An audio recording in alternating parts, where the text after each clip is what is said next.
Wat heeft de stad toch een hoop te verduren. Hitte, droogte, wateroverlast.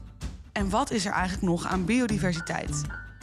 Is er eigenlijk nog wel ruimte voor planten en dieren? En wat wordt er toch een hoop gebouwd? Oké, ik woon er natuurlijk ook en ik wil er graag blijven wonen in de toekomst. Maar is er nog wel een toekomst voor de stad? Voor natuur in de stad en voor mij in die stad?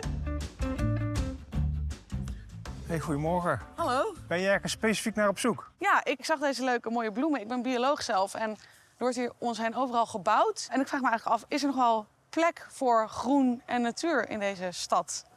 Die is er nu eigenlijk meer dan ooit. Maar daarvoor moet je niet alleen naar beneden kijken, maar tegenwoordig ook steeds meer omhoog. Kijk, Hier ja. zie je de gebouwen van Edes, genaamd Manouri, waar je groene balkons ziet en waar alle daken ook intensief vergroend zijn met heel veel planten. Oké, want ik zie inderdaad dus groene balkons, groene daken, zei je. En wat is de functie dus natuur? Heeft dat nog andere functies?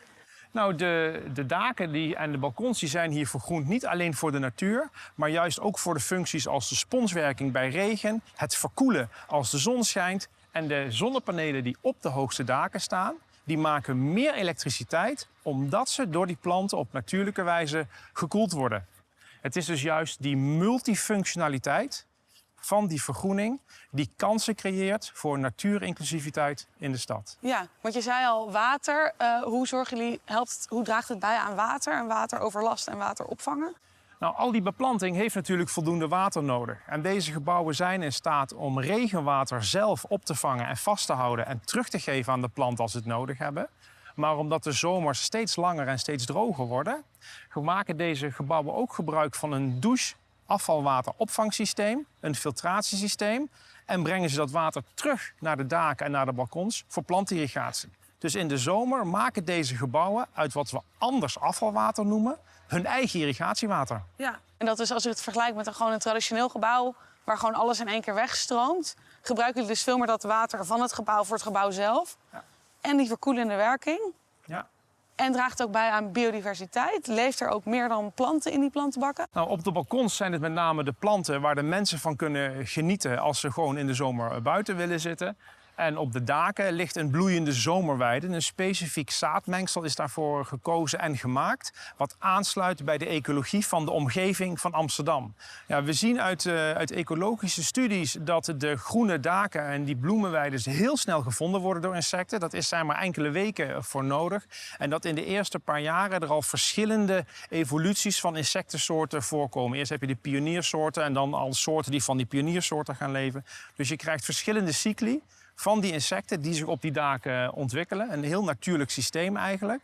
En als je meerdere van die daken aanlegt, gaan ze functioneren als stapstenen. Dan kan de natuur van buiten de stad tot in het hartje van de stad komen om daar al die waardevolle functies die voor mensen zo belangrijk zijn te brengen. Gaaf, Joris. Zijn er nog andere plekken waar ook wordt vergroend? Ga maar eens kijken aan de Nieuwe Zuidsvoorburgwal in het hartje van de stad.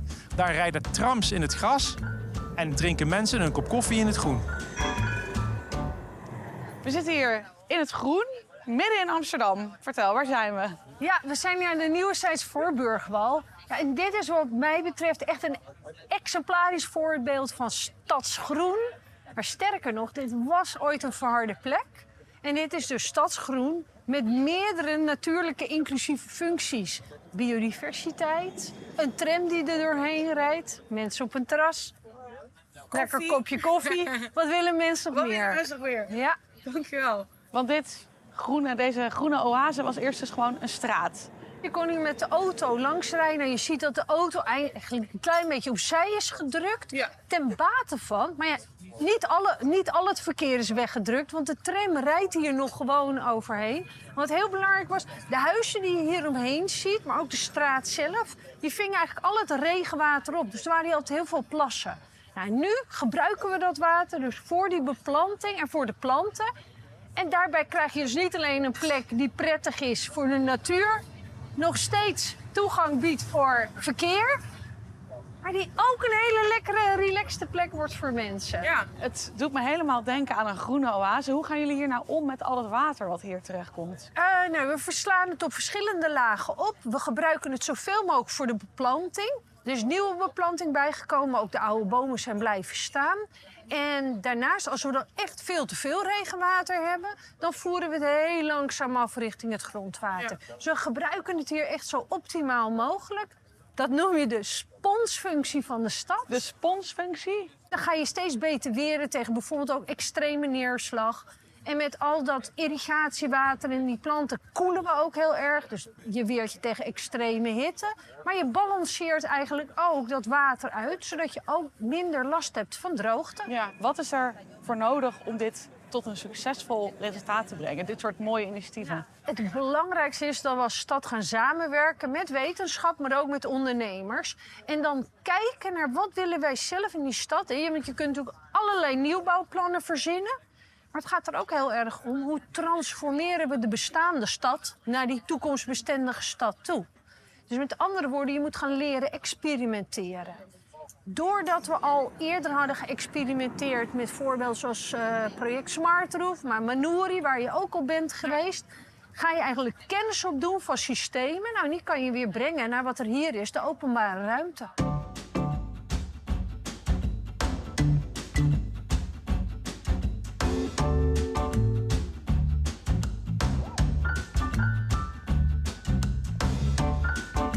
Vanmorgen was ik bij het Manouri-gebouw. Dat wordt ook beheerd door Edes. Net als dit prachtige gebouw. Wat doet Edes precies? Edes is een vastgoedontwikkelaar en investeerder. En wij ontwikkelen eigenlijk al onze gebouwen op een duurzame wijze. We maken ze echt toekomstbestendig. Waarom is duurzaamheid en vergroening nou zo belangrijk voor Edes? Omdat wij echt een lange termijnvisie hebben en duurzaam willen bouwen voor de toekomstbestendigheid ook van de stad. Dus waar je vaak bij vastgoedontwikkelaars ziet dat er iets gekocht wordt, ontwikkeld wordt en doorverkocht wordt om eigenlijk zoveel mogelijk geld te verdienen, willen wij echt ontwikkelen voor de lange termijnvisie, zodat we bij kunnen dragen aan een betere stad voor de generaties die komen. Dit gebouw stamt uit de 17e eeuw. Dit was een oude herberg. En we hebben dat echt naar 2024 getrokken door onder andere het gebouw helemaal gasloos te maken. Het is het eerste gebouw in deze omgeving wat volledig gasloos is. We hebben zonnepanelen en ook in de operatie van het hotel hebben we heel veel duurzame maatregelen genomen. Zoals het hebben van een eigen kruidentuin, regentonnen voor irrigatie. Toen ik hier net aankwam lopen zag ik al een prachtige tuin om dit pand heen. Ja, dat klopt.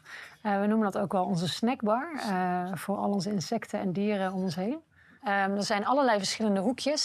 Het ene hoekje is donker en nat, het andere hoekje is droog en donker of er is iets hoog. En dat is heel bewust, zodat alle flora en fauna hier eigenlijk een plekje kan vinden om te snacken. Dus of het nu een insect is of een egeltje of een vogeltje. We hebben echt een hele diverse tuin aangelegd waarbij, we noemen het dus ook wel een beetje de Febo van Durgedam. Waar alle beestjes een laadje open kunnen doen om zo lekker te komen snacken bij ons. Nieuwbouw versus oudbouw restaureren. Wat is nou duurzaam? Wat zou jij daarvan zeggen? Dat vind ik een interessante vraag. Ik denk dat het echt heel erg verschilt per pand. Ik denk wanneer je nieuwbouw doet, ben je meteen al heel erg onderhevig aan duurzame wet en regelgeving, wat natuurlijk heel goed is. Wanneer je renoveert, is dat een ander verhaal. Het renoveren van een monumentaal pand is natuurlijk ook eigenlijk heel duurzaam. Wanneer je een monument omarmt en dat naar deze tijd haalt, maar het wel in zijn waarde laat van waar het oorspronkelijk voor gebouwd is. Dat is ook een heel mooi stukje duurzaamheid, waarmee je wellicht een heel mooi verhaal kan vertellen in de stad. We hebben voor meerdere projecten, zoals Manouri, hebben we de handen ineengeslagen met allerlei verschillende partijen. Ook inderdaad de Universiteit van Wageningen en andere partijen om samen de oplossing te vinden om zo duurzaam mogelijk te ontwikkelen. Want samen sta je simpelweg gewoon altijd sterker. En heb je veel meer kennis natuurlijk wat je samen kan voegen. Wat ook nodig is om uiteindelijk echt klimaatadaptief te kunnen bouwen. Er is nog veel werk te doen, maar wat zijn er al veel toffe initiatieven. Eerst was ik bang dat mijn aandeel slechts een druppel op een gloeiende plaat zou zijn. Nu weet ik dat alle kleine beetjes helpen. En dat ook investeringsmaatschappijen en lokale overheid meer doen dan ik dacht. Fijn!